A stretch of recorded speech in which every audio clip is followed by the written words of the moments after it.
네, 반갑습니다. 저번 시간을 통해서 우리가 극관성 모멘트랑 회전 반경에 대한 개념을 좀 짚고 넘어갔죠. 그리고 이제 앞으로 네 문제 정도가 딱 남았는데 이번 시간에 이 두 문제를 한번 다뤄볼 거고 그 다음 시간에 또 비슷하게 생긴 또 같은 유형의 그런 문제들 두 문제를 다뤄보면서 이제 우리가 그 단면적에서 가져올 수 있는 단면 강성에 대해서는 이제 마무리를 지어도 될 것 같습니다. 그 다음에는 저번에 말씀드렸다시피 자연스럽게 이제 재료적에서 발생할 수 있는 그런 강성들에 대해서 배워보면서 또 이제 재료 역학을 계속해서 진행해 나갈게요. 재료 역학이 생각보다 길어서 아마 이 단면적에 대해서 좀 이제 파트가 좀 끝나면은 한번 또 쉬어가기 영상을 만들지 않을까 지금 계획 중에 있습니다. 자, 어찌됐든 오늘 이 두 문제를 한번 풀어볼 건데 아주 쉽습니다. 저번 시간에 배운 개념이 사실상으로 우리가 방정식 그 통째로 그 자체를 배우면 되게 쉽거든요. 그래서 이제 뭐 말로 빨리 좀 설명을 드리면 극관성 모멘트라는 것은 P라는 Z라는 축에서 발생하는 것이고 IP는 IX 더하기 IY X축에서 발생하는 단면 2차 모멘트랑 Y축에서 발생하는 단면 2차 모멘트 더하면 된다. 그렇죠? 그리고 단면 2차 회전 반경이라는 것은 R인데 그것은 루트를 I over A 하면 된다. 그러니까 스퀘어 루트 속에 I over A분의 I를 계산해주면 그게 간단하게 이제 그 radius of gyration이라는 단면 회전 반경이라는 값을 나타낼 수 있다는 거였죠. 자, 그거 가지고 이제 1번 문제, 2번 문제 한번 다뤄볼게요. 그래서 이 첫 번째 문제 같은 경우는 이런 지금 또 합성 단면이 있는데 얘가 지금 이 중심, 도심의 포인트가 뭐 요 어딘가에 있겠죠.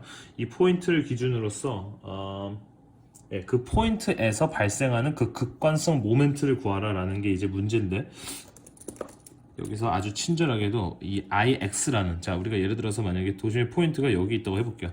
자, 상식적으로 아시겠지만 T자 현강에서의 그 Y축에 대한 그 도심의 포인트는 분명히 이렇게 가운데를 딱 가르면은 지금 잘 안 보이는데 가운데를 딱 가르면은 이 전체 단면적이 대칭이 되는 그 도심축이 발생하죠. 그렇기 때문에 이 Y축의 어떤 그 도심의 포인트 위치는 그러니까 도심의 축이라는 것은 분명히 정 가운데를 가르는 이 축이고 그 도심의 포인트라는 것은 이 어딘가에 있다는 거죠. 그리고 X축에 대해서 우리가 그 대칭이 되는 포인트를 찾기 힘들기 때문에 그 단면 1차 모멘트를 통해서 우리가 그 포인트를 구해 왔었단 말이죠. 근데 우리가 대충 여기 위에가 좀 더 길고 밑에가 좀 더 작으니까 이쯤에 있다고 한번 생각해보고 제가 표시를 해볼게요. 자, 왜 그러냐면은 이미 문제에서 IP라는 것은 무엇입니까? 이렇게 물어봤는데 IP라는 것은 제가 방금 말씀드렸다시피 IX 더하기 IY거든요. 그렇죠? 근데 문제에서 아주 친절하게 네. IX가 무엇이라고 이미 구해져 있습니다. 142.41cm 4제곱이라고 이미 문제에서 주어져 있기 때문에 결국에 우리는 이 IY에 대해서만 우리가 갖다 문제에 구해주면은 요거를 갖다 더함으로써 IP라는 값을 구할 수 있다. 근데 이 IX라는 것을 제가 아까 말했듯이 이미 도심의 포인트를 우리가 여기라고 생각했던 이유가 뭐냐면은 IX라는 것은 사실 우리가 정확하게 도심의 포인트, 도심의 축이 어딘지 모르지만 사실 IX를 구해놨기 때문에 이미 문제에서 구해줬기 때문에 그 축에 대해서는 별로 우리가 궁금해하지 않아요. 우리가 결국에 필요한 것은 이 Y축을 기준으로 갖다가 발생하는 그 단면 2차 모멘트 IY 값이 필요하다라는 거죠. 자, 그랬을 때 한번 또 합성 단면이니까 한번 나눠봐야겠죠. 이렇게 하나 그어주니까 순식간에 1번, 2번 이렇게 사각형이 생겼죠. 자, IY라는 것 역시 이 Y축에서 만약에 모멘트가 발생했을 때 이렇게 엄지를 꽂고 이렇게 이제 회전력을 받게 되면은 이 단면적에서 발생하는 그 어떤 자체 단면 발력 모멘트인 이 IY 값이라는 것이 얘가 돌아가지 않게끔 찌그러지지 않게끔 밴딩이 생기지 않게끔 이렇게 발력이 생겨서 잘 빳빳하게 이렇게 멈춰 있게끔 만들어 주는 거였죠. 그래서 1번에 대해서 우리가 IY라는 것을 한번 구해봅시다. 자, 어떻게 구하냐면은, 자, 1번 단면 같은 경우에, 자, 1번 단면에 지금 도심의 포인트가 어디죠? 먼저 한번 그려보고 갈까요? 얘는 한 요쯤에 있을 것이고요. 2번 단면 같은 경우는 도심의 포인트가 여기란 말이죠. 자, 좀 뭔가 딱 보시면 이제 아시겠지만, 이 Y축에서는 이 Y축을 기준으로 보니까 이 전체 합성 단면이 가지고 있는 이 도심의 포인트를 지나는 이 도심의 축과 1번 단면이 가지고 있는 이 도심의 포인트를 지나는 도심의 축과 2번 역시 그 도심의 축, 그 세 가지 도심 축이 지금 같은 위치에 이렇게 딱 위치하고 있죠. 그렇기 때문에 얘는 지금 뭐 1번으로 이 단면을 나누든 2번으로 나누든 결국에 이 도심축은 정확하게 그들의 정 가운데 위치해 있죠. 정 가운데 위치했을 때 우리가 어떻게 했었죠? 정 가운데 위치했을 때 뭐 B와 H라는 것을 갖고 있다고 했을 때 우리가 점 가운데 C라는 것이 있었다면은 X축을 기준으로 했을 때는 IX가 바로 이 점 가운데 C를, 그러니까 C라는 그 센트로이드 포인트를 지나는 IX라는 것이 발생을 했었을 것이고, 여기 Y축을 지나는 IY라는 것이 이 점 가운데 센트로이드 포인트를 지나는 도심의 축을 기준으로 IY 값이 발생했었단 말이죠. 그러니까 우리가 더 이상 그 어떤 평행축의 정리로 인해서, 뭐 평행축의 정리라고 하면은 이제 뭐 요런 데 축이 이렇게 발생을 했을 때 B와 H라고 했으면은 X축이 이렇게 조금 떨어져 있었던 그런 상황이었다면은 얘가 이제 그대로 IX가 아닌, 그렇죠? 좀 표현이 이상하지만 IX가 아닌 요 중심에서 발생하는 IX에다가 요만큼의 거리를 뭐 제곱하던, 그렇게 해서 평행축 정리를 우리가 써서 구해왔었단 말이죠. 근데 지금 보시면 아시겠지만 이 Y축에 대해서는 전체 합성 단면에 그 도심의 포인트와 일치하는 그 도심의 축을 지나는 그런 상황이기 때문에 그냥 IY라고 하는 것은 직각 사각형이니까 12분의 BH 세제곱이라고 이제 외운다라고 제가 말씀을 드렸죠. 자, 무조건 이렇게 쓰라고 했어요. 분명히 Y축이라는 것은 이제 그 레퍼런스 핸드북을 보면 12분의 HB 세제곱 이렇게 나와 있을 건데, 그렇게 하면 이제 헷갈리니까 제가 무조건 이렇게 외우라고 말씀을 드렸고, 12분의 가로 곱하기 세로의 세제곱이라고 했죠. 그래서 가로에다가 어떤 숫자를 넣고 세로에다가 어떤 숫자를 넣어서 이렇게 일치만 시키면 된다라고 말씀드렸죠. 자, 그래서 좀 헷갈릴 것 같으니까 제가 한번 초록색으로 해보면, 가로라는 거 다시 한번 말씀드리자면 이번에 IY에 대해서 구하고 있으니까 이 축을 기준으로 이렇게 밴딩이 발생하겠죠. 뭐 이렇게든 어쨌든 엄지를 한번 꽂아보자고요. 그럼 이 엄지를 꽂는, 이 엄지를 향하는 방향과 평행한 그 선분의 길이가 바로 가로라고 했죠. 그러니까 1번 단면 같은 경우에는 이 선분, 그러니까 이 도심축에다가 우리가 엄지를 꽂았을 때 이 엄지와 평행한 선분의 길이라는 것은 3.8cm가 되겠죠. 그러니까 3.8cm가 이번에는 가로의 길이가 되는 거죠. 세로는 역시 당연하게 8.2cm가 되고 거기에 세제곱이 되겠죠.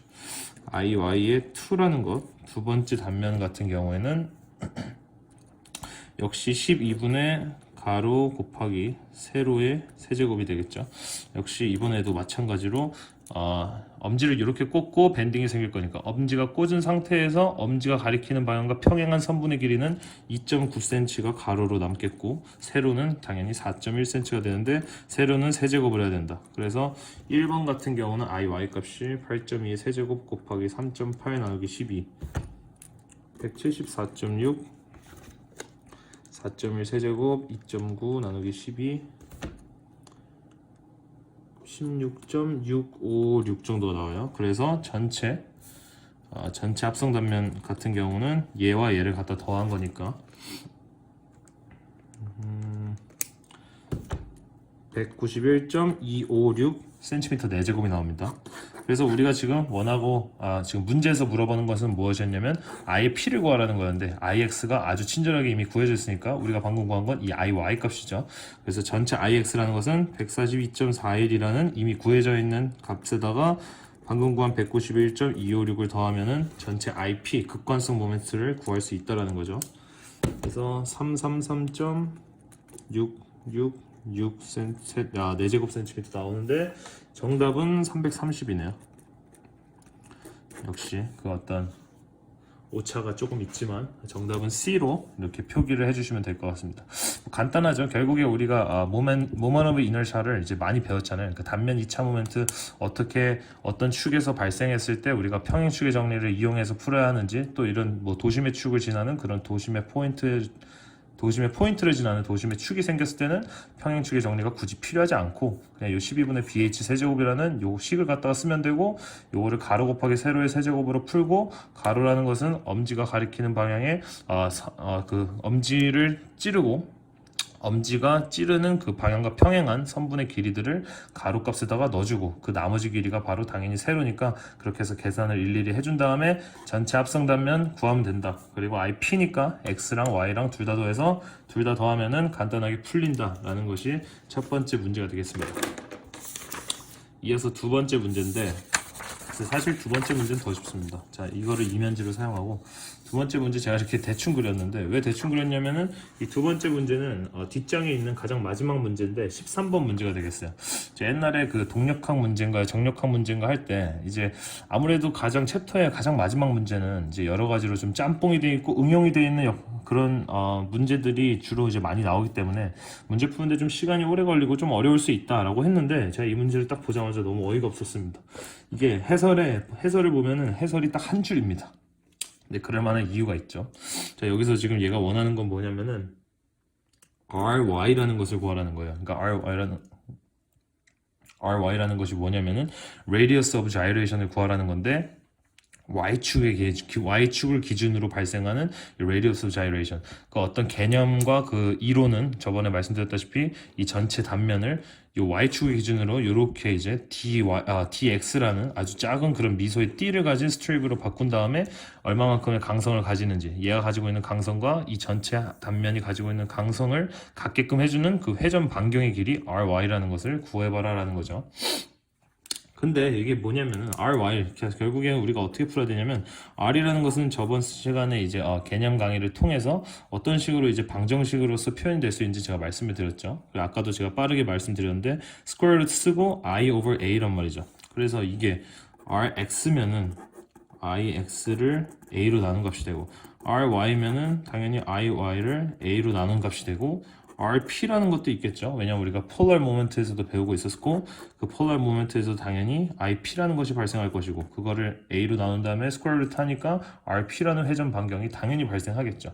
그래서 우리가 요거를 갖다가 구하면 되는데 요게 Y를 갖다가 구하라고 하니까 RY라는 것은 전체 루트의 IY의 A만 우리가 구해주면은 정답을 풀 수 있겠죠.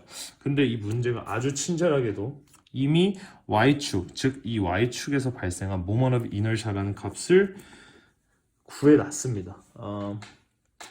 352cm 4제곱이라고 구해져 있고 더 착하게도 A라는 값도 역시 A라는 것은 전체 단면적이죠. 이 동그라미가 빠져있는 이 전체 단면적 A의 값 역시 아주 친절하게 36.5cm의 제곱 이렇게 구해놨습니다. 그러니까 우리가 결국 해야 될 건 뭐다? 얘를 넣기만 해주면 되는 거죠. 그래서 352를 36.5로 나눈 다음에 루트만 씌워주면 정답이 될 것 같습니다. 뭐 아주 간단하게 정답이 3.1이고 제가 이 R이라는 것은 회전 반경이랬죠. 그렇죠. 그래서 반경이 레디어스인 3.1cm로서 이렇게 간단하게 풀리는 두 번째 문제가 되겠습니다. 나머지 두 문제도 되게 쉬운데 제가 이번 시간에 두 개 다 풀면은 또 너무 지루해질 것 같아서 이번 시간에 간단하게 이렇게 두 문제를 끝내고 그 다음 시간에 또 두 문제가 아주 흡사한 문제니까 그 두 문제에 대해서도 한번 또 강의를 준비해서 오겠습니다. 감사합니다.